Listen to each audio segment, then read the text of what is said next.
नमस्कार, आप देख रहे हैं न्यूज वन इंडिया। मैं हूं आपके साथ पूजा यादव। उत्तर प्रदेश में चारों तरफ इस वक्त सिर्फ और सिर्फ तबाही का मंजर है। बाढ़ के पानी ने लोगों की जिंदगियों को लीन लिया है। हालात ये हो चुके हैं कि लोग परेशान हो चुके हैं। उत्तर प्रदेश के 15 से ज्यादा जिले बाढ़ की चपेट में आ चुके हैं। अंबेडकर नगर, अयोध्या में बाढ़ के पानी का तांडव। आजमगढ़, बहराइच की बात हो, वहां पर भी बाढ़ के पानी से चारों तरफ हाहाकार है। वहीं बलिया, बलरामपुर, बाराबंकी, बस्ती, गोंडा भी प्रभावित है। कुशीनगर, लखीमपुर खीरी, मऊ, सिद्धार्थनगर बेहाल हैं। महाराजगंज, देवरिया, संत कबीर नगर, पीलीभीत में भी बाढ़ का कोहराम है। ये आप जो तस्वीरें देख रहे हैं, ये कोई नदी नहीं बह रही है, बल्कि ये वो जगह है जहां पर कभी जिंदगियां हुआ करती थी, लेकिन आज चारों तरफ सिर्फ और सिर्फ पानी ही पानी है। हालात ये हो चुके हैं कि लोगों को मजबूरन अपने घरों को छोड़ छोड़कर जाना पड़ा है। जिन खेतों पर वो खेती करके अपनी जिंदगी का गुजर बसर करते थे, आज वहां चारों तरफ पानी ही पानी है। पानी में इतना ज्यादा लोग परेशान हो चुके हैं कि इस वक्त त्राहिमाम त्राहिमाम करे। लेकिन सबसे बड़ी लापरवाही सामने सिंचाई विभाग की। कई जगहों पर हमने देखा, हमारे सहयोगी, हमारी पूरी टीम लगातार मौजूद थी, जहां पर हमने आपको वो लाइव तस्वीरें भी दिखाई थी जब कटान हो रहा था। और कटान की वो तस्वीरें आपके रोंगटे खड़े कर रही होगी, क्योंकि हमारे जो सहयोगी थे वो, देखिए, अगर ये मार्जिन की बात करें तो कम से कम सिर्फ इतनी दूरी पर वो होगा जगह जहां पर वो कटान हो रहा था, और हम वो लाइव तस्वीरें आपको लगातार दिखा रहे थे। और इस तरीके से हमारी जो लगातार टीम वहां पर मौजूद थी, अपनी जिंदगी को जोखिम में डालकर, हमारे जो रिपोर्टर थे, हमारे जो कैमरा पर्सन थे, हमारी जो पूरी टीम वहां पर मौजूद थी, वो अपनी जान को जोखिम में डालकर आपको वो लाइव तस्वीरें दिखा रही थी। फिलहाल उत्तर प्रदेश की 3 तस्वीरें हम आपको दिखाते हैं, जहां पर आपको इसी बाढ़ से तबाही का मंजर नजर आएगा। पहली तस्वीर सहारनपुर की आप देखेंगे, जहां पर बोट के सहारे लोग अपनी जिंदगी को पार लगा रहे हैं। एक हापुड़ की तस्वीर हम आपको दिखा रहे हैं, जहां पर इतना ज्यादा पानी भर चुका है कि लोगों को अपनी जिंदगी का गुजर बसर करने में तकलीफें हो रही हैं। वहीं एक तस्वीर गोंडा की हम आपको दिखा रहे हैं। लगातार कटान क्योंकि हो रहा है, इस बीच जो कटान हो रहा है, बंधों को और सपोर्ट के लिए सपोर्ट सिस्टम एक डेवलप किया जा रहा है, ताकि जो बाकी के और गांवों से लगते हैं वहां पर तबाही का मंजर ना हो। उत्तर प्रदेश में बाढ़ का कोहराम है और एक्शन में सरकार है। आज सीएम योगी ने अधिकारियों संग बैठक की।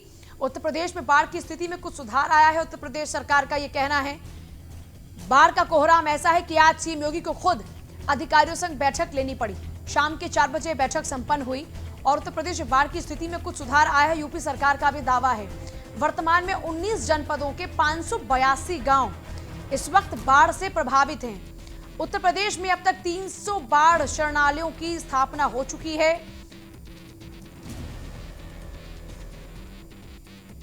वर्तमान में 3 जनपदों के 14 बाढ़ शरणालयों में लगभग 800 लोग रह भी रहे हैं। इस वक्त बाढ़ शरणालयों में मेडिकल सुविधा, सोशल डिस्टेंसिंग का ध्यान भी रखा जा रहा है। योगी ने खुद ये बातें कही हैं। यूपी के राहत आयुक्त संजय गोयल ने बाढ़ पर जानकारी साझा की है। जरा सुनिए क्या कुछ कदम उठाए गए हैं और इस वक्त क्या राहत पहुंचाई जा रही है, इसको लेकर क्या कुछ दावे पेश किए जा रहे हैं। वर्तमान में बाढ़ की स्थिति कुछ इस प्रकार से है। बाढ़ की स्थिति में प्रदेश में कुछ सुधार आया है और वर्तमान में प्रदेश के 19 जनपद अंबेडकर नगर, अयोध्या, आजमगढ़, बहराइच, बलिया, बलरामपुर, बाराबंकी, बस्ती, देवरिया, गोंडा, गोरखपुर, लखीमपुर खीरी, कुशीनगर, महाराजगंज, मऊ, पीलीभीत, संत कबीर नगर, सिद्धार्थनगर और सीतापुर के 582 गांव प्रभावित सूचित किए गए हैं और इनमें से 303 गांव जलमग्न हैं या उनका मरून है या उनका संपर्क टूट चुका है। जो अभी तक प्रदेश में राहत कार्य किए जा रहे हैं उनका विवरण इस प्रकार से है। प्रदेश में अब तक 300 बाढ़ शरणालयों की स्थापना की गई है, जिसमें से वर्तमान में 3 जनपदों के 14 शरणालयों में लगभग 800 व्यक्ति रह रहे हैं। विगत 24 घंटों में लगभग 4300 खाद्यान्न किटों का वितरण प्रभावित परिवारों को किया गया है और अब तक लगभग 44,700 किटों का वितरण किया जा चुका है। इसी प्रकार प्रभावित परिवारों को तिरपाल हेतु शरण हेतु तिरपाल की वितरण लगातार जारी है और अब तक प्रदेश में 1,83,000 मीटर से ज्यादा का तिरपाल का वितरण किया जा चुका है। वर्तमान में प्रदेश में 922 नावें उपयोग में लाई जा रही हैं। इसी प्रकार प्रदेश में 715 बाढ़ चौकियां स्थापित की गई हैं और इसके माध्यम से लगातार बाढ़ की स्थिति पर नजर रखी जा रही है और विभिन्न विभागों से समन्वय स्थापित किया जा रहा है। पशुओं के लिए प्रदेश में अब तक 195 पशु शिविर स्थापित किए गए हैं और इन्हीं के माध्यम से लगभग 6,13,000 पशुओं का टीकाकरण किया जा चुका है। पशुओं के लिए कोई भी समस्या उत्पन्न ना हो, खाने की समस्या उत्पन्न ना हो, इसलिए अब तक प्रदेश में 1,400 कुंटल से अधिक का भूसा का वितरण किया जा चुका है और जो बाढ़ प्रभावित क्षेत्र हैं उसमें चिकित्सा की सुविधाओं हेतु 262 मेडिकल टीमों को अभी तक लगाया गया है। आज माननीय प्रधानमंत्री जी की 6 प्रदेशों के माननीय मुख्यमंत्रियों से भी वार्ता हुई है और उसमें जो निर्देश दिए गए हैं उसका सिंचाई विभाग और राजस्व विभाग द्वारा उन निर्देशों का पालन किया जा रहा है। माननीय मुख्यमंत्री द्वारा निर्देश दिए गए कि जो हमारे बाढ़ शरणालय स्थापित हुए हैं उसमें सारी व्यवस्था ठीक की जाए और खासकर कोविड-19 के दृष्टिगत समुचित सोशल डिस्टेंसिंग नॉर्म का पालन हो और वहां पे जो लोग रह रहे हैं उनकी मेडिकल जांच वगैरह करवाई जाए। इसी के साथ यह भी निर्देश दिए हैं कि जो हमारे ऊपरी क्षेत्र हैं उसमें जो विभिन्न बांधों और जलाशयों से जो पानी छोड़े जाने की जो सूचना प्राप्त होती है उस पर लगातार उसका जानकारी रखी जाए ताकि जो नीचे वाले जो हमारे इलाके हैं जो बाढ़ प्रभावित क्षेत्र हैं उसमें समस्त बचाव की तैयारियां पूर्व से ही सुनिश्चित कर ली जाएं। वर्तमान में बाढ़ से संबंधित कोई भी चिंताजनक परिस्थिति प्रदेश में परिलक्षित नहीं हो रही है तथा इसका लगातार अनुश्रवण किया जा रहा है और राहत कार्य किया जा रहा है। धन्यवाद। और मेरे कई सहयोगी जुड़ रहे हैं, सीधे हम उनका रुख करेंगे। ब्रजेश हमारे साथ में है क्योंकि ब्रजेश खुद गोंडा पहुंचे और वहां पर क्या कुछ हालात है उनका जायजा लिया। कादिर फिलहाल गोंडा में क्या कुछ स्थिति है वो बयां करने के लिए सहारनपुर से भी हमारे संवाददाता तमाम हमारे सहयोगी इस वक्त जुड़े हुए हैं, लेकिन पहले ब्रजेश की हम बात सुनेंगे। ब्रजेश, आप गोंडा में लगातार थे, आपने देखा कि किस तरीके से बाढ़ ने तबाही का मंजर मचा दिया। आज ये दावा किया जा रहा है प्रशासन के स्तर पर कि सब कुछ ठीक है, हम तिरपाल बांट रहे हैं, हम राहत सामग्री दे रहे हैं, लेकिन वहां की हकीकत क्या थी? देखिए, सबसे बड़ी बात यह है पूजा कि आज हम जो इंतजामात कर रहे हैं वो इंतजाम कब कर रहे हैं? जब स्थितियां भयावह हो जा रही हैं या स्थितियां पूरी तरीके से आपके हाथ से बाहर निकल रही हैं, तब हम वो तमाम उपाय कर रहे हैं। सबसे बड़ी चीज़ ये है कि भिखारीपुर सकरौर जो बांध पूरी तरीके से बह गया। सबसे बड़ी बात ये थी कि वो जो बांध बहा गोंडा में वो सीधे तौर पर सिंचाई विभाग की साफ तौर पर लापरवाही सामने थी। अगर समय रहते उपाय किए गए होते तो शायद वो बांध बहने से बच सकता, लेकिन दरअसल बांध बहना ही सरकारी महकमों के लिए कमाई का एक बड़ा जरिया। बांध बह गया है, उसके रेस्क्यू के नाम पर, उस पर जो है उसको दोबारा से जो है बनाने के नाम पर, वो तमाम ऐसी चीजें हैं जो बड़े लेवल पर बजट आएगा। उसका खर्च। जब आपकी बातचीत थी उन लोगों से तो वो ये कह रहे थे कि ये कच्चा बांध है और ये तो आमतौर पर जब जब इस तरीके के हालात होते हैं ये यूं ही बह जाता है। तो कोई स्थायी समाधान की बजाय जानबूझकर अस्थायी समाधान बरकरार रखा गया है ताकि हर साल लोग इस तरीके की तमाम समस्याओं से दो चार हों और अधिकारियों की अपनी जेबें भरती रहें। देखिए पूजा, सबसे बड़ी बात यह है कि केवल हर बार कच्चा बांध है, बहता है, बिल्कुल सही है, लेकिन क्यों बहता है हर बार? अब आपको ये बताएगा, 2 एल्गिन चरसरी और इसके साथ ही भिखारीपुर सकरौर जो 2 बांध हैं, इन 2 बांधों में पिछले 10 सालों से अगर देखा जाए तो लगभग 300-350 करोड़ से ऊपर की धनराशि केवल इनके प्रबंधन में खर्च हो गई। सवाल यह है कि अगर आप 300-350 करोड़ रुपए खर्च करके कच्चे बांधों को केवल बनाने का काम कर रहे हो, बचाने का काम कर रहे हो, तब आप सोचिए अगर क्या इतनी कीमत में आप नए बांध नहीं बना सकते थे? और दूसरी बात, अगर कच्चे बांध बने भी हैं तो आपने उसके साथ सिक्योरिटी वॉल तैयार करके कम से कम उनको पानी को रोकने का कुछ प्रयास तो किया होता। जब ये पूरी तरह से बांध बहा तो उसमें आपकी सबसे बड़ी कमी क्या थी?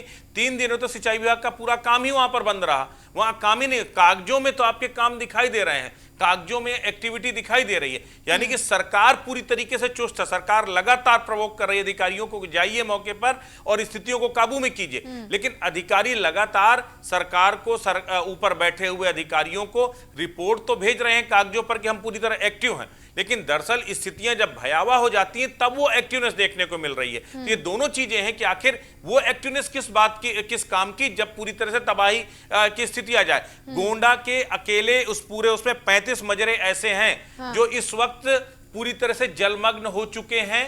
बहुत सारे मजरे वहां पर ऐसे हैं जो जहां से उस आबादी का नामो निशान मिट गया, वो वहां से शिफ्ट होकर के दूसरे, क्योंकि घाघरा जिस तरह से कटान दे रही है, कटान से बहुत बड़े लेवल पे न सिर्फ उपजाऊ जमीन खत्म हो रही है बल्कि जो आबादी है वो वहां से खत्म हो रही है। वो शिफ्ट होकर के कहां जाएं, उनके लिए एक नया आसरा क्या है? तो उस तरह के तमाम ऐसी चुनौतियां हैं जो धरातल पर हैं। ये बाढ़ दरअसल तबाही लेकर के आ रही है, हजारों लाखों लोगों के लिए एक बड़ी तबाही का सबब है। सरकार भले ही दावे कर रही हो, सरकार प्रबंध कर रही है, लेकिन अधिकारी उस प्रबंध को इंप्लीमेंट नहीं कर पा रही है। सच्चाई और ये तो हर बार होता है, फिर चाहे सरकार किसी की भी हो। तमाम सरकारें ये दावा करती है कि हमने बेहतर प्रयास किए हैं, लेकिन आज तक ऐसा नहीं हुआ कि जब बाढ़ का समय आया हो लोगों ने राहत की सांस ली और ये कहा हो कि हाँ सब कुछ ठीक ठाक है या फिर सरकार के इंतजामात भरपूर हैं। हमारे साथ में कादिर बने हुए हैं, हमारे साथ राघवेंद्र लगातार बने हुए हैं और डीके भी हमारे साथ में बने हुए हैं, तमाम सहयोगी हमारे साथ बने हुए हैं। एक बार हम गोंडा का रुख कर लेते हैं कादिर की तरफ। कादिर, न्यूज़ वन इंडिया की टीम लगातार वहां पर तैनात है। आज प्रशासनिक स्तर पर यह दावा किया जा रहा है कि राहतें पहुंचाई जा रही हैं। गोंडा की स्थिति अब क्या है? क्या वहां पर कोई भी सरकारी मदद लोगों तक पहुंची है? पूजा, बिल्कुल साफ तौर से ये बताना चाहेंगे। सबसे पहले तो मैं यहाँ की तस्वीर दिखा दूं, उसके बाद में यहाँ के लोगों की जुबानी ही मैं आपको बताना चाहूंगा। ये वही बंदा है जो बंदा भिखारीपुर सगरौर का, ये बंदा धराशायी हो गया था और न्यूज इंडिया की टीम ने लगातार एक्सक्लूसिव तस्वीर दिखाई थी बंदे की। इतनी भयावह स्थिति, जिस तरीके से बंदा धराशायी हुआ था और यहाँ गांव के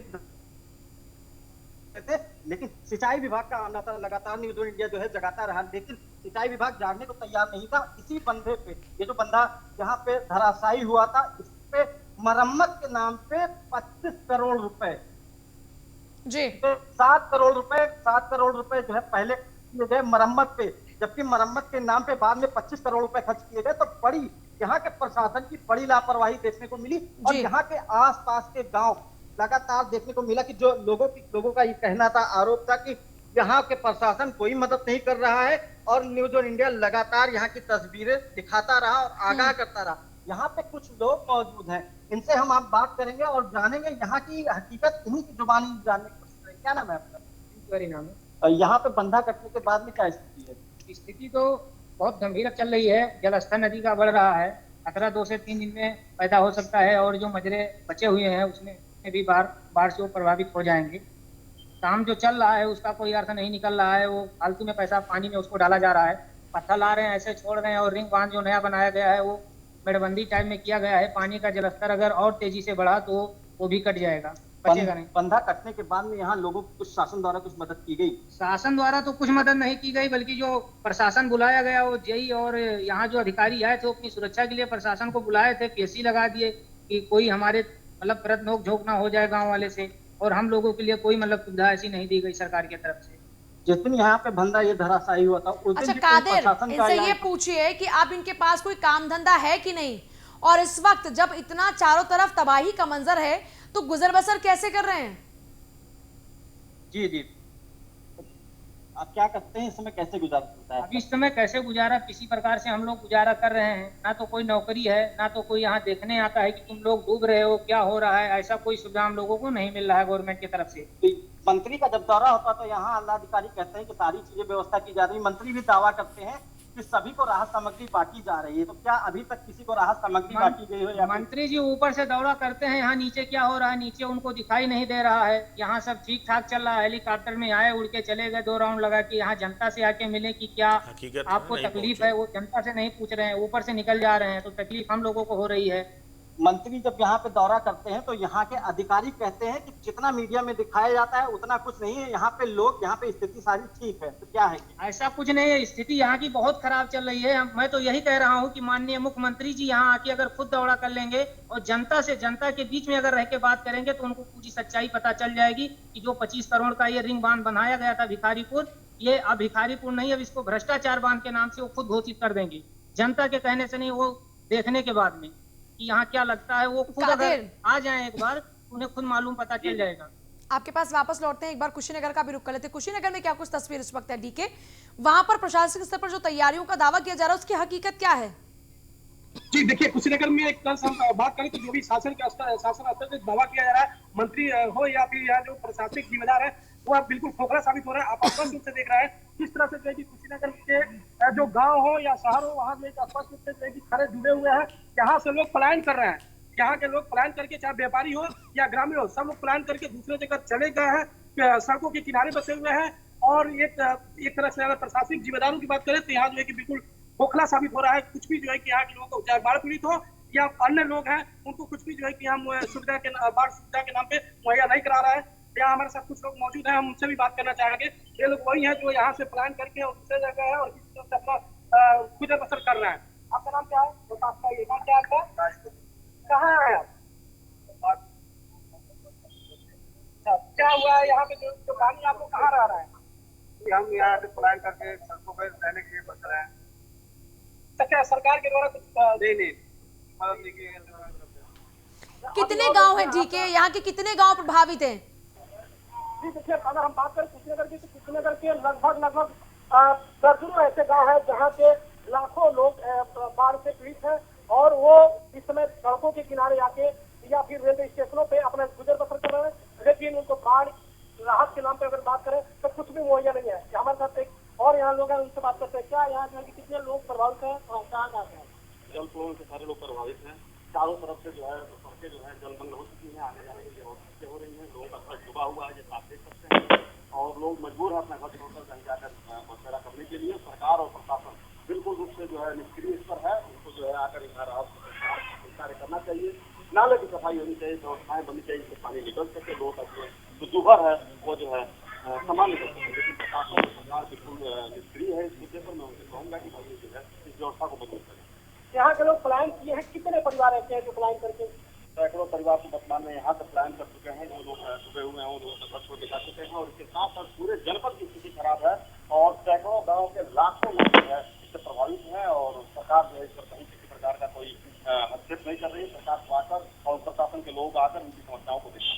गाँव के अलावा बाढ़ के लोग, मैं डीके आपके पास वापस लौटती हूँ। ये है दावे और जो हकीकत है उसमें फर्क। एक तरफ दावे हैं जहां पर यह कहा जा रहा है कि हमने तमाम तैयारियां की हैं और वो परवान भी चढ़ रही हैं, लोगों तक राहत पहुंचाई जा रही है। लेकिन हकीकत, हमारे जो संवाददाता इस वक्त लोगों के बीच मौजूद है वो बता रहे हैं कि यहां पर हजारों जो परिवार हैं वो प्रभावित हैं और मजबूरन जब उन्हें कोई मदद नहीं मिल रही है तो उन्हें वहां से पलायन करना पड़ रहा है। सड़क किनारे लोग आ चुके हैं, रहने के लिए, खाने के लिए कुछ है नहीं, लेकिन फिर भी जिंदगी तो जीनी है। और हर बार जब जब ये तबाही का मंजर होता है तब तब इन लोगों की जिंदगी कुछ ऐसी ही होती है और ये लोग बंजारों की तरह एक जगह से दूसरी जगह पर यूं ही घूमना फिरना शुरू कर देते हैं ताकि जिंदगी चलती रहे। अयोध्या से राघवेंद्र लगातार बने हमारे साथ में। राघवेंद्र, अगर अयोध्या की बात करें, यहाँ पर भी हम देख रहे हैं कि बाढ़ से जो कई परिवार है प्रभावित हैं, यहाँ पर क्या कुछ हालात हैं और जो दावे किए जा रहे हैं उन दावों की हकीकत यहाँ पर क्या है? देखिए, बिल्कुल पूजा, जिस तरीके से ये हमारे दाहिनी साइड आप देख रही हैं कि ये सरयू नदी का बड़ा किनारा है, बाढ़ का मंजर भी लगातार टीवी स्क्रीन पर साफ दिखाई दे रहा है। किस तरीके से यहाँ की जो जमीनें हैं वो कटती नजर आ रही हैं। बड़ी तादाद में यहाँ पर बोरियों को भी लगाया गया है, तमाम सारे जो है बोल्डर भी लगाए गए हैं। लेकिन पूजा, इसके पीछे की जो दूसरी तस्वीर है वह भी हम जरूर बताएंगे अपने दर्शकों को। साफ तौर पर यह सरयू नदी कहीं ना कहीं से सिंचाई विभाग और तमाम सारे अधिकारियों के लिए कामधेनु आज के समय में बनी हुई है। हर साल लाखों करोड़ों का बजट अयोध्या और आसपास के जनपदों के लिए पास किया जाता है। तमाम सारी लाखों की तादाद में बोरियां लगाई जाती है और इन बोरियों को सरयू नदी की में जो बाढ़ का आया हुआ पानी अपनी धाराओं में, अपनी लहरों में समेटे लेके चला जाता है। ना तो इनकी कभी कोई गिनती हो पाती है, ना ही कभी इस पे किसी भी तरीके की ऑडिट हो पाती है। तमाम मलाई काटने वाले अधिकारी इसको बखूबी वो मानते हैं, वह जानते भी हैं कि हर साल इस तरीके की आपदा आती रहे और उनकी जेबें हमेशा भरती रहे। तमाम सारे गुलदस्ते और लिफाफों में बंद मोटी रकम देकर के जो बड़े यहाँ के कॉन्ट्रैक्टर हैं वह भी इस तरीके की ठेकेदारी करते रहते हैं। घन मीटर में इसके बाकायदा जो है ठेके लिए जाते हैं। देखिए, हम दूसरी तस्वीर भी दिखाएंगे कि किस तरीके से जो ग्रामीण हैं वह आखिर परेशान रहते हैं और कैसे जो है वह अपनी जो है रोजी रोटी कमाते हैं, कैसे जो है वो, बल्कि खुद जिन लोगों के घरों में पानी भरा है वह खुद यहाँ पर मजदूरी करके किसी भी तरह से जो है वह जीवन यापन करने पर मजबूर हैं। देखिए किस तरह से हम अपने सहयोगी रजा से जरूर कहेंगे कि वह दर्शकों को दिखाएं कि किस तरह से यहाँ घरों में बाकायदा जाने के लिए मजबूर है लोग। घर के बाहर पानी भरा हुआ है बंधे की दूसरी तरफ। तस्वीरें साफ पूजा साफ दिखाई दे रही हैं कि देखिए पेड़ भी गिर चुके हैं, दीवारें भी गिरने की कगार पर हैं, लेकिन प्रशासन जो अभी तक आंखें बंद करके बैठा हुआ था वह कहीं ना कहीं से जब मुख्यमंत्री और तमाम सारे जो सरकार में बैठे लोग हैं उनकी फटकार के बाद एक बार भले ही सजग हो रहा अच्छा है। राघवेंद्र, क्योंकि अब चुनाव बहुत करीब हैं, एक बार फिर से चुनाव की जो दस्तक है वो हो चुकी है, लोगों की नेताओं की बयानबाजी से महसूस किया जा सकता है। तो मैं चाहूंगी जरा लोगों से आप ये भी पूछे कि जब चुनाव की बारी आती है तो इन्हें यहाँ पर राहत पहुंचाने के लिए कौन सा वादा किया गया था पिछली बार? बिल्कुल पूजा, मैं इन लोगों से पहले हम यहाँ के कंट्रैक्टर से आखिर समझने की कोशिश करेंगे कि ये किस तरह से आखिर सिस्टम है, जो सिस्टम भ्रष्टाचार की भेंट चढ़ता चला जा रहा है और आखिर किस तरह से जो है शासन और सरकार के जो लोग हैं वह मोटी मलाई काटते हैं, हम उसको भी समझने की कोशिश करते हैं। ये हमारे साथ मौजूद है ठेकेदार साहब और सुर्ती बनाते हुए बाकायदा दिखाई दे रहे हैं। क्या नाम है आपका? जी मेरा नाम केशव सिंह है। केशव जी, सबसे पहले तो आप हमें ये बताइए कि ये आप खुद ही बता दीजिए कि आखिर इसमें कहाँ कहाँ कमियां हैं, हम ये जानना। अब जहाँ जहाँ नदी लड़ेगी, पिछली बार नदी वहाँ थी देख रहे हैं तो वहाँ कमी थी, अब इस बार यहाँ आ गई देख रहे हैं। आगे अभी लड़ेगी वो पीपल के पास नदी का देखा रुख ऐसे है ना सीधा, तो आगे भविष्य में उस पर भी आ सकता है। कब तक आप अधिकारियों की जेबें गर्म करते रहेंगे, ठेकेदारी ऐसे करते रहेंगे? कैसे आखिर गांव वालों की रोजी रोटी चलती रहेगी और कैसे अपने घर में वो जीवन यापन करेंगे? इसके बारे में कभी आप लोगों ने सोचा, कोई प्लान ऐसा किया है, कोई स्ट्रेटजी है आपकी कि अगली बार कम से कम इस तरीके से हमें मेहनत न करनी पड़े करोड़ों की? जो इसका हमने सुना प्लान पास हो गया है, पक्का बंधा बनना है, पैसा रुपया आना जाना पास फेल होना वो तो विभागीय शासन प्रशासन का है, पक्का बन जाएगा, खत्म हो जाएगा समस्या। आपने अभी 2 दिन पहले बोरियां लगाई थी, वो बह करके चली गई, आज फिर लगा रहे हैं, कल फिर ये भी बह जाएंगी। आखिर ये क्या ऐसी स्थिति है? आप क्यों नहीं उससे पहले की कोई ऐसी प्लानिंग कर रहे हैं? ये है जब जहाँ पे पानी ज्यादा ठोकर मारेगा, जहाँ हमको लगेगा कि डिस्टर्ब कर सकता है, वहां पे हम लगते हैं, ना कि हम एक तरफ से लगाएंगे अयोध्या से लेकर के यहाँ तक, ऐसा नहीं। जहाँ पे पानी क्रॉस करता है या जहाँ पे हमको खतरा दिखाई पड़ता है हम वहां पे रोकते हैं। ये इमरजेंसी वर्क। पूजा देखिए, ये इमरजेंसी वर्क यानी आपातकाल बताकर किस तरीके से अधिकारी मोटी कमाई करते हैं उसकी एक वानगी साफ तौर पे हम समझते हैं कि आपको समझ आ चुकी होगी। आपके पास में फिलहाल कुशीनगर से हमारे संवाददाता डीके का शुक्रिया, गोंडा से कादिर का शुक्रिया पूरी जानकारी के लिए। आगे भी इसी तरीके से जो उस वक्त चारों तरफ तबाही ही तबाही का मंजर है और एक तरफ दावे हैं और जो दूसरी तरफ जो हकीकत है वो तस्वीर आपको दिखाएंगे।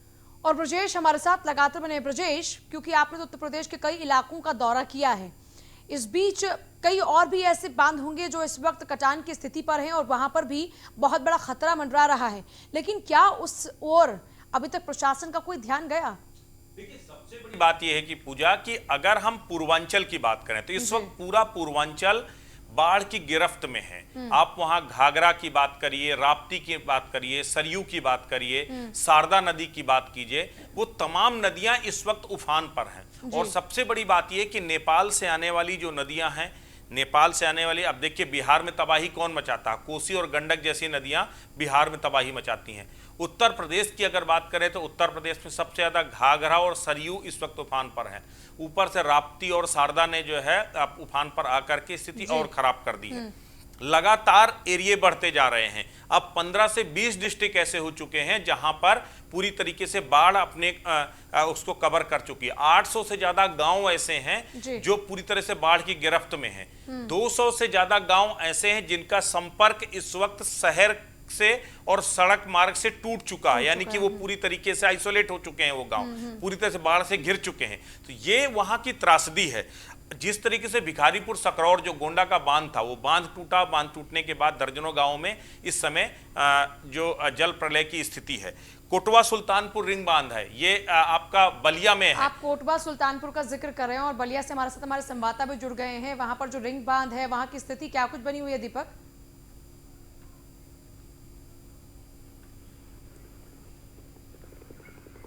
बलिया से हमारे सहयोगी हमारे साथ हैं क्या इस वक्त? आवाज पहुंच रही है क्या आप तक? चलिए, शायद आवाज नहीं पहुंच पा रही है। ब्रजेश, आप जिक्र कर रहे थे। तो बिल्कुल सबसे बड़ी बात यह है कि अलग अलग इन नदियों पर तमाम कच्चे बांध बनाए गए हैं। उन कच्चे बांधों के जरिए बाढ़ से बचाने के लिए, दरअसल बांध एक बहुत पुरानी प्रक्रिया है कि आपको अगर बाढ़ से गांवों को बचाना है तो नदी के बीच में या बांधों के बीच में आप एक बंधे बना दीजिए। वो बंधे पक्के भी बनते हैं और बंधे कच्चे भी बनते हैं। उन बंधों के जरिए से आप कटान रोक सकते हैं, यानी ग्रामीण इलाकों में, गांव में नहीं पहुंचेगा। इसी के लिए अलग अलग बंधे बनाए गए। लेकिन दरअसल बाढ़ का जो फ्लो है वो इस कदर होता है, आप देखिए, आप जिस तरह की तस्वीरें आप देखिए कि इस तरह के फ्लो में बड़े से बड़े, वो देहाती एक शब्द कहते हैं मसीना लगना जी। अगर वो मसीना लगे यानी भंवर आना, जो पानी की जो भंवर होती है वो बड़े से बड़े बांध को भी काट करके खत्म कर देती है। भिखारीपुर सकरौर में यही हुआ। 1 घंटे पहले हम लोग जिस बांध पर खड़े थे, 1 घंटे के अंदर उस बांध का नामो निशान मिट गया। 100 मीटर 150 मीटर का हिस्सा अपने आप बह करके पूरी तरीके से जो है पानी में जाकर के मिल गया। तो ये होता कुछ मिनटों में ही किस तरीके से तो बाढ़ की तबाही सबसे बड़ी यही है, और यही इस समय महकमे की जिम्मेदारी है कि आपको उन तमाम जगह पर रोकना। और खासकर जो कोटवा सुल्तानपुर की हम बात कर रहे हैं, घाघरा इस वक्त जबरदस्त तरीके से अपने प्रवाह में है और उस उफान की वजह से कटान हो रही है। और अगर वो कोटवा सुल्तानपुर वो रिंग बांध टूट गया तो ये बात मान लीजिए कि कम से कम 2 दर्जन से ज्यादा ऐसे गांव हैं जो जलमग्न हो जाएंगे। तो वहां पर भी मनोज हमारे साथ बने हुए हैं बलिया से। मनोज, जिस अभी बांध का जिक्र हो रहा है, जिस रिंग बांध का जिक्र हो रहा है, क्या वहां पर अभी तक कटान को रोकने के लिए कोई प्रयास जारी है? जी, जिस तरह से कि बलिया में बांध को रोकने के प्रयास हो रहे हैं वह काफी नहीं है। यहाँ बलिया की स्थिति यह है कि यहाँ 2 दर्जन से ज्यादा गांव बाढ़ की चपेट में है, चारों तरफ जल भराव हुआ है। वहीं पर बंधे की स्थिति जो है वह अभी बहुत बेहतर नहीं है, बंधे भी रिसाव कर रहे हैं, लेकिन बाढ़ विभाग से जो कार्य हो रहे हैं वह सही तरीके से नहीं है। प्रशासनिक स्थिति पर देखा जाए तो बाढ़ विभाग जो है बाढ़ के समय में ही पैसे खर्च करता है, जबकि बाढ़ से पहले किसी भी तरह का कोई भी बंधे को बचाने का प्रयास नहीं किया जाता है। और उसका कारण है कि आज की जो स्थिति है कि बंधा कभी भी टूट सकता है। घाघरा जो है खतरे बिंदु से ऊपर चल रही है। जी मनोज, मुझे एक चीज बताइए, जिस तरीके से भिखारीपुर सकरौर जो गोंडा का बांध था, वो बांध टूटा उस जगह से जहां पर आशंका जताई जा रही थी कि टूट सकता, वो तो बच गया। लेकिन उसके पहले का जो दूसरा हिस्सा था जिसको माना जा रहा था कि यहां से नहीं ये टूट सकता, लेकिन वो बांध वहां से बह गया। अगर कोटवा सुल्तानपुर का जो रिंग बांध है अगर ये बहता है, वो जो प्रयास किए जा रहे हैं, जो मिट्टी और पत्थर की जो बोरियां डाल करके उसके जो है कटान को रोकने की कोशिश की जा रही है, क्या वो अपने आप में पर्याप्त है? और दूसरी बात, अगर ये बांध टूटता है तो कितने गांव ऐसे हैं जो इससे जलमग्न हो जाएंगे? क्या उसके लिए कोई प्लान 2 तैयार किया गया है? जी, जैसा अभी आपको बता पंचायत विकास खंड सुल्तानपुर बंदा रिंग बंदा है। आवाज नहीं आ रही मनोज आपके पास वापस लौटेंगे। लखनऊ से नीलेश चौहान भी जुड़े हमारे साथ में। नीलेश, आज खुद सीएम योगी ने समीक्षा बैठक की और इस वक्त जो भी राहत बचाव कार्य चल रहे हैं उसको लेकर पूरा फीडबैक लिया है, लेकिन ओवरऑल अगर देखा जाए तो हकीकत कुछ और है और जो दावे किए जा रहे हैं वो कुछ और है। तो क्या गलत रिपोर्ट पेश की जा रही है सीएम को, और सीएम ने क्या इस बात का संज्ञान लिया है? पूजा, उत्तर प्रदेश के मुख्यमंत्री योगी आदित्यनाथ की अगर हम बात करें तो योगी आदित्यनाथ हर समस्या को लेकर पहले ही समाधान तलाशने की कोशिश करते हैं। तमाम जो बड़े अधिकारी हैं उनके साथ बैठक करते हैं। बैठक में बड़े बड़े निर्देश भी दिए जाते हैं, लेकिन आला अधिकारियों की जिम्मेदारी जो बड़ी जिम्मेदारी उनको दी जाती है, कहीं ना कहीं आला अधिकारियों की लापरवाही होती है, उसका नतीजा आम जनता को भुगतना पड़ता है। अभी अगर हम बाढ़ की बात करें तो पूर्वांचल के जो बाढ़ ग्रसित जिले हैं, चाहे हम बहराइच की बात करें, गोंडा की बात करें या सुल्तानपुर की बात करें या फिर हम बाराबंकी की बात करें, तमाम जिलों में लगातार जो बाढ़ का प्रकोप है वो बढ़ता जा रहा है। खासकर जो बांध बनाया गया था नदी के पानी को रोकने के लिए, बाढ़ के पानी को रोकने के लिए, वो पूरी तरीके से जर्जर है। ऐसे में ये कहा जा सकता है कि अधिकारियों को एक मजबूत बांध बनाने के निर्देश उत्तर प्रदेश के मुख्यमंत्री की तरफ से दिए गए थे, लेकिन जो अधिकारी थे उन्होंने कहीं ना कहीं बांध बनाने में बंदरबाज किया है, जिसका नतीजा है कि जहां से बांध टूटने का अंदाजा लगाया जा रहा था, जनता अंदाजा लगा रही थी, वहां के जो लोग हैं वो पहले से कयास लगा रहे थे, वहां से ना टूटकर उससे पहले ही बांध टूट गया। तो ऐसे में बड़ा सवाल उठता है कि जिन अधिकारियों के कंधे पर ये बड़ी जिम्मेदारी दी जाती है कि उत्तर प्रदेश की जनता अपने घरों में सुरक्षित रहे, ऐसे में अगर वो अधिकारी जनता के हित में ना सोचकर अपने हितों के लिए सोचते हैं, अपने दफ्तरों में बैठकर बड़ी बड़ी बैठकें करते हैं, दफ्तरों के बाहर निकलना पसंद नहीं करते हैं, जनता के बीच जाकर फीडबैक नहीं लेते हैं। तो ऐसे में जमीनी स्तर पर हकीकतें बदल जाती है, मुख्यमंत्री को कुछ और बताया जाता है जबकि जमीनी हकीकत कुछ और होती है। अगर हम टीम 11 की बैठक की बात करें तो उसमें मुख्यमंत्री तमाम बड़े और महत्वपूर्ण मुद्दों पर बात करते हैं, लेकिन उसमें जो मुख्य सचिव होते हैं वो अपने आईपैड पे गेम खेलते हुए नजर आते हैं। तो ये तमाम तस्वीरें हैं, तमाम लापरवाहियां हैं जो उत्तर प्रदेश के अंदर अधिकारियों के द्वारा दिखाई जा रही है, लेकिन मुख्यमंत्री तक लिखित में कुछ और भेजा जाता है, जिसका नतीजा है कि उत्तर प्रदेश में लगातार समस्याएं बढ़ती हैं। जब समस्याएं बढ़ती हैं और लोग परेशान होते हैं तो मुख्यमंत्री को उसका खुद संज्ञान लेना पड़ता है, खुद उन जिलों का दौरा अभी वो स्टेज आई कि नहीं आई, क्योंकि हम लगातार पिछले एक हफ्ते से देख रहे हैं बाढ़ के कारण जो गांव वाले हैं वो परेशान हो रहे हैं। यहाँ तक कि कई तो ऐसे भी गांव हैं जहां पर लोग मजबूरन पलायन कर रहे हैं, सड़कों किनारे रह रहे हैं। ऐसे लोगों की आवाज सीएम तक अभी पहुंची कि नहीं? आज की इस बैठक में कुछ अधिकारियों की फटकार भी लगी कि नहीं? क्योंकि न्यूज़ वन इंडिया लगातार हकीकत से अवगत सरकार को कराना चाह रहा है और इसके लिए हम हर दिन प्रयास भी कर रहे हैं। वो तस्वीरें जो सच्चाई है वो हम उन तक पहुंचाने की लगातार कोशिश कर रहे हैं। उसका क्या कुछ असर अभी तक? देखिए, अगर हम न्यूज़ वन इंडिया चैनल के हर उस ग्राउंड जीरो के रिपोर्टर्स की बात करें जो बाढ़ प्रभावित जिलों में इस समय है, वहां से ग्राउंड जीरो की रिपोर्टिंग जनता की आवाज सरकार तक पहुंचाने का काम करते हैं और सरकार के जो निर्देश होते हैं वो जनता तक पहुंचाने का काम करते हैं। अगर हम बाढ़ प्रभावित जिलों की बात करें तो कहीं ना कहीं न्यूज़ वन इंडिया ने जनता की आवाज सरकार तक पहुंचाने का काम किया है, जिसका नतीजा है कि आज मुख्यमंत्री ने तमाम जिलों के जो जिलाधिकारी हैं उनसे फीडबैक लिया है। फीडबैक में साफ तौर पे पूछा गया कि उनके जिलों में किस तरीके की व्यवस्थाएं हैं जिससे बाढ़ से निपटा जा सके। तो तमाम तरीके के फीडबैक मुख्यमंत्री के द्वारा लिए गए हैं और तमाम अधिकारियों को निर्देश भी जारी किए गए हैं, खासकर उन जिलों के लिए, चाहे हम सुल्तानपुर की बात करें, बहराइच की बात करें, गोंडा की बात करें या फिर बाराबंकी की बात करें। इन जिलों में एनडीआरएफ और एसडीआरएफ की टीमों को तैनात रहने के लिए 24 घंटे कहा गया। उसके अलावा जिलाधिकारी को ये साफ तौर पर दिशा निर्देश दिए गए हैं कि अगर इन जिलों में कोई गांव बाढ़ से प्रभावित होते हैं तो उसकी जिम्मेदारी जिलाधिकारी की होगी। अगर कोई नुकसान जनता को होता है उसकी भी जिम्मेदारी जिलाधिकारी को लेनी होगी, क्योंकि उनके कंधों पर ये बड़ी जिम्मेदारी दी गई कि वो जिलों के जो लोग हैं जो बाढ़ प्रभावित जगहों पर रह रहे हैं, उनके जो गांव हैं वो नदी के किनारे हैं, ऐसे में उनके लिए बेहतर व्यवस्थाएं की जाए। अगर जरूरत पड़े तो वहां पर बोरियां लगाकर बांध बनाने की व्यवस्था की जाए, 24 घंटे निगरानी टीम को वहां पर तैनात किया जाए। उसके अलावा नीलेश एक सवाल ये है कि क्या जिस तरीके, चाहे वो भिखारीपुर सकरौर बांध बहा हो या फिर कोटवा सुल्तानपुर रिंग बांध बहने कगार पर है, वो तमाम अधिकारी जिनकी साफ तौर पर लापरवाही सामने आई, साफ तौर पर यह भी सामने आया कि किस तरीके से गुणवत्तापूर्ण निर्माण नहीं किए गए थे, उनको लेकर के क्या किसी भी तरीके के कार्रवाई के संकेत मुख्यमंत्री ने दिए हैं क्या?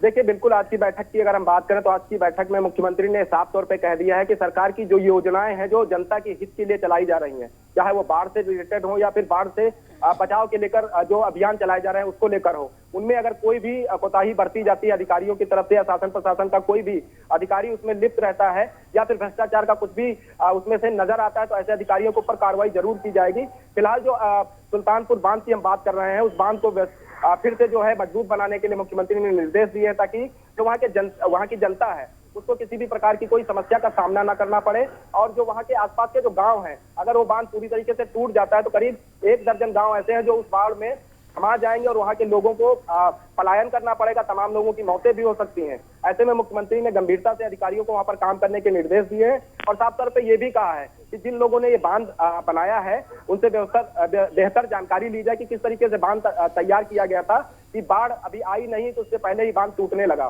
तो ऐसे अधिकारियों के ऊपर हंटर चलना निश्चित है, देर भले ही हो जाए, लेकिन मुख्यमंत्री योगी आदित्यनाथ ऐसे अधिकारियों के ऊपर हंटर जरूर चलाते हैं कि वो दिन भी बहुत जल्द आए। बलिया से भी मनोज लगातार बने हुए। मनोज, अभी जो ग्रामीण वहां पर प्रभावित होने जा रहे हैं, क्या उन्होंने अपनी आगे की तैयारियां खुद अपने ही दम पर कर ली हैं?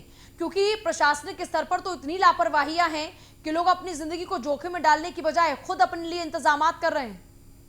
जी, अभी की जो स्थिति है, अभी 24 गांव के नागरिक इस तरह से है कि अपने घर को छोड़ने पर मजबूर हो चुके हैं, जो अभी जलमग्न है।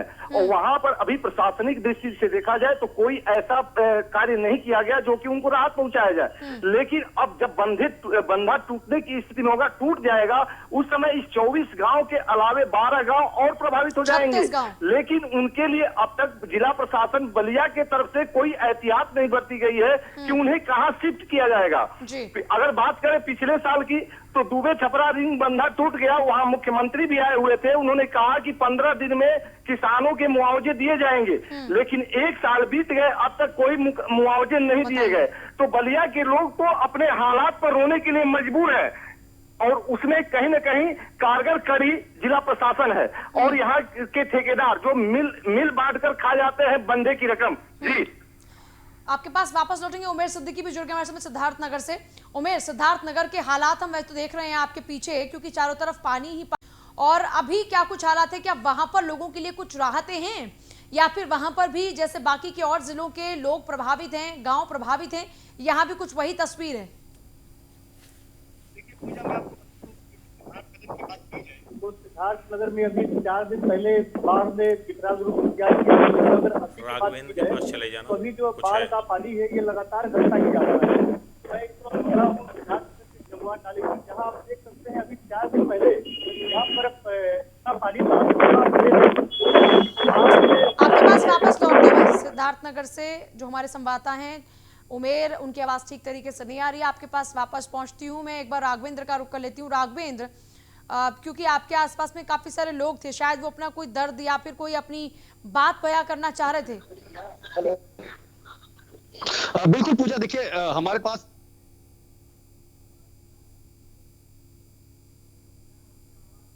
भी बात करेंगे कि इनकी आखिर क्या समस्याएं हैं। अम्मा, बाढ़ हर साल आती है, कितनी व्यवस्था सरकार कर रही है, कितना सहमत?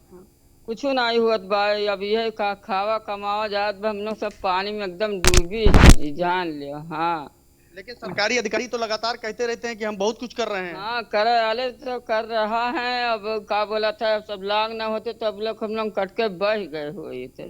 ये बहुत जने बहुत व्यवस्था करत हैं, ये ना कहा कि व्यवस्था नहीं, सब करत हैं व्यवस्था। अब यह बात कि बच चुकी बाटे नहीं, अब लेकिन हम लोग सरजू जी में हुई। अम्मा, बाढ़ की स्थिति जो है, आप क्या कहेंगी, कितना दर्द है? क्या कहे हम?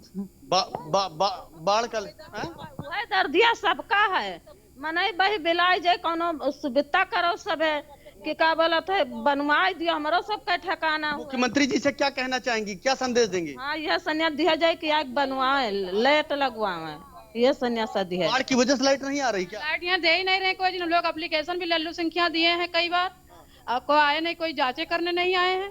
अच्छा, ये जो बाढ़ की स्थिति है, ऐसे में आप लोग अपने घर और कैसे जाते हैं? जानवरों का आखिर उनके खाने पीने क्या व्यवस्था? कुछ नहीं पाता है व्यवस्था। अब जो पहले भूसा वूसा रख काट के वही भूसा वूसा खिलाया जाता है। बिल्कुल, देखिए पूजा, जो असल हकीकत है वह यह है कि लोग पलायन तक करने को मजबूर उस समय हो जाते हैं जब बाढ़ अपने अंतिम चरम पर आती है और उनके घरों में बहकर बाढ़ का जब पानी पहुंचता है तो लोग या तो घर के बाहर जाते हैं या फिर वहीं अपना दम तोड़ने लगते हैं। नीलेश भी लगातार बने। नीलेश, अभी तक जैसा जिक्र हुआ था कि कार्रवाई की बात सिर्फ हो रही है, लेकिन ये कार्रवाई होगी भी। टीम 11 के साथ लगातार बैठक सीएम योगी करते हैं और जैसा आपने भी जिक्र किया कि कागजों में सब कुछ चल रहा है, इसके अलावा जमीन पर कुछ नहीं है। तो क्या अभी तक ये पूरा का पूरा मामला, ये पूरी हकीकत सीएम के संज्ञान तक नहीं पहुंची है?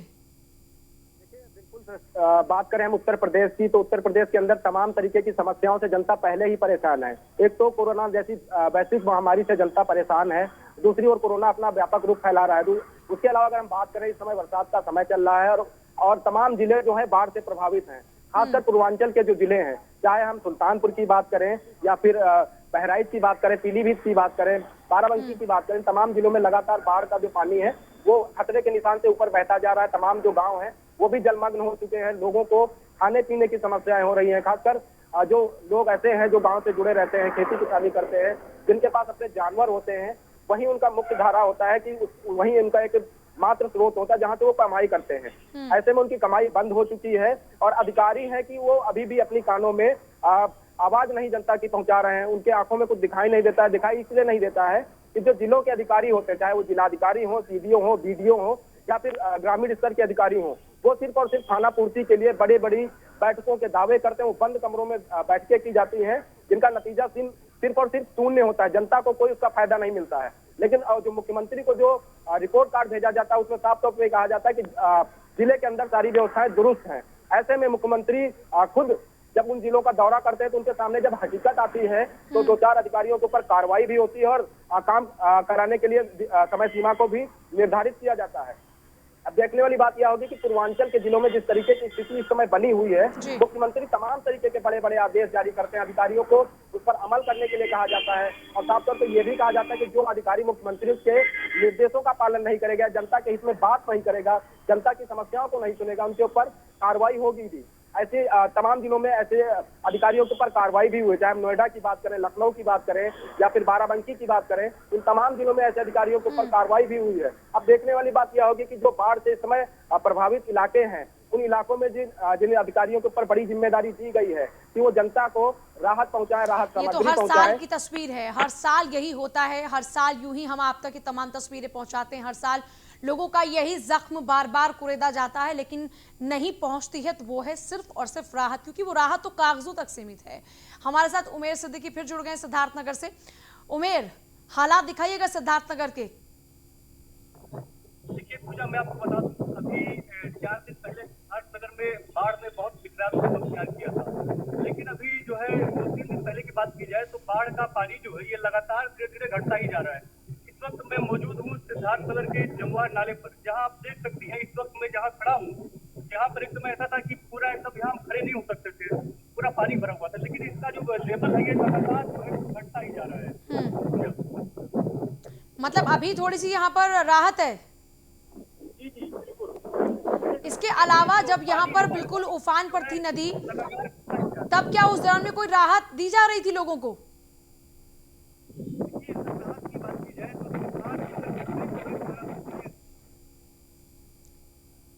आवाज नहीं आ रही है ठीक तरीके से। चलिए, अब बहुत शुक्रिया उमेर आपका फिलहाल पूरी जानकारी के लिए। लगातार राघवेंद्र भी बने हुए हैं। राघवेंद्र, अभी जिस तरीके से हमने देखा, आप कॉन्ट्रैक्टर से बातचीत भी कर रहे थे और उनका भी साफ तौर पर कहना यह था कि यहाँ पर हमेशा से डायरेक्शन चेंज हो जाती है, कभी कहीं से कटान होता है और कभी कहीं से कटान होता है, और उस लिहाज से हम यहाँ पर काम करते हैं। लेकिन आप क्योंकि वहां पर मौजूद है, जो काम की गुणवत्ता है वो आपने खुद भी जांची होगी, आंकी होगी, क्या है गुणवत्ता वहां काम की?